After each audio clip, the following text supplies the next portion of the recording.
Exciting না ব্যাপারটা? মানে আমি যখন এখানে আসলাম কিচেন এক্সেস এর জন্য, আমি পারমিশন চেয়ে এখানে আসছি, এসে দেখলাম এই পিৎজা এইরকম একটা ওভেনের ভেতরে বানায়।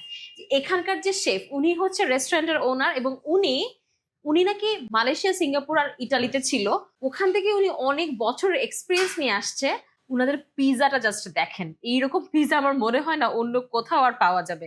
আমিও তো কত জায়গায় গেলাম, কত জায়গায় খাওয়া দাওয়া করছি, বাট কখনো এইরকম লুকের পিৎজা এর আগে দেখি নাই। পায়ের উপরে পা তুলে, সরি, চেয়ারের উপরে পা তুলে আরাম করে আয়েশ করে বসে এখন আমি পিৎজা খাবো।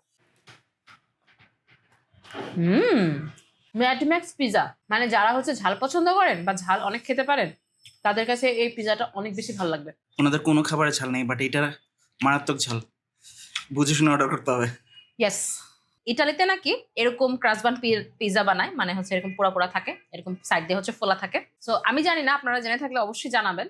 আর যারা ঝাল অনেক বেশি পছন্দ করেন তাদের হচ্ছে ম্যাডম্যাক্স স্পাইসি পিৎজাটা ট্রাই করবেন। আর যারা ঝাল পছন্দ করেন না বা খেতে পারবেন না, তারা হচ্ছে অন্য যে কোনো পিৎজা অর্ডার করতে পারবেন। রাত 2টা পর্যন্ত, মানে মিড নাইটেও কিন্তু যে কোনো খাবার অনলাইনে ডেলিভারি নিতে পারবেন।